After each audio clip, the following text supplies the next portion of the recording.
Hello everyone, good morning. Welcome to my new video.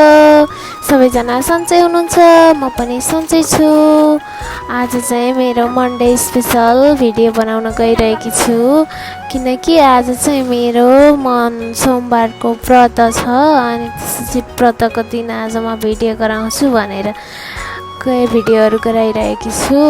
आज चाहिँ मैले बिहान उठेर के कामहरू गर्छु हजुरहरूलाई सेयर गरिरहेको छु, त्यसको लागि हजुरहरूले लाइक कमेन्ट अनि कमेन्ट गरिदिनु होला। मेरो मिनी भ्लग कस्तो लाग्छ हजुरहरूले सल्लाह सुझाव दिनु होला, कस्तो गराउँदा मन राम्रो हुन्छ। त्यसैले मैले चाहिँ आज घरमा पूजा गर्छु अनि घरमा पूजा गरिसकेपछि मेरो चाहिँ मन्दिर जाने तयारी छ अनि मलाई चाहिँ बिहानमा उठेर पूजा गर्न एकदम मजा लाग्छ के आनन्द हुन्छ, मनै शान्त हुन्छ।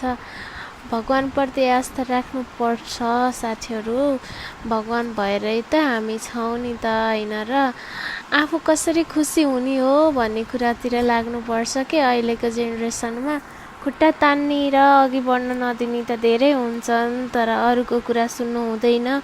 आफ्नो मनदेखि नै के गर्दा राम्रो हुन्छ के गर्दा राम्रो हुँदैन त्यति कुरा जान्नुपर्छ साथीहरू। त्यस्तै हो, मलाई चाहिँ पूजा गर्न एकदम राम्रो लाग्छ। आफूले जस्तो सोच्यो त्यस्तै हुने हो। आफूले सकारात्मक सोच्यो भने सकारात्मक हुने हो, नकारात्मक सोच्यो भने नकारात्मक हुने हो के साथीहरू। त्यस्तै हो। अनि हजुरहरूले सोच्नुहुन्छ कि यसले यस्तो गरी यस्तो भिडियो किन गराएको होला भनेर नसोच्नु होला, किनकि आज गर्यो भोलि गर्यो पर्सि गर्यो गर्दा गर्दै हुने त हुने होइन। म भाइरल हुन्छु भनेर भिडियो गराएको चाहिँ होइन है साथीहरू। मलाई चाहिँ भाइरलको पछि लाग्नु छैन, किनकि मेरो आइडी मोनिटाइज हुने बेला भएको छ, त्यही भएर ओरिजिनल साउन्डमा नै राख्नुपर्छ भिडियो।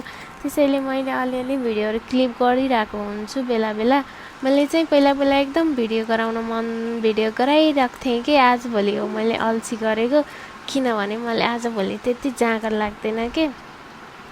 त्यही भएर भिडियो बनाउन त मन लाग्छ, तर यो भोइस कभर गर्न एकदम अल्छी लाग्छ कि मलाई। अनि त्यही भएर आज चाहिँ म गर्छु नै भनेर मैले भिडियो गराएको हो के साथीहरू। खास यो मन्डे स्पेसल चाहिँ आफ्नो पतिदेवको लागि हो नि त, त्यही भएर मलाई चाहिँ एकदम आफ्नो सानाको लागि म पूजा गर्न जे गर्न पनि हरपल तयार हुन्छु के। त्यही भएर मलाई केही चाहिँ लाग्दैन के, मजाले पूजा गर्नुपर्छ होइन। अनि त्यसपछि आफू खुसी भए पो भगवान खुसी हुनुहुन्छ, त्यही नै त हो साथीहरू। अनि त्यही नै हो, मैले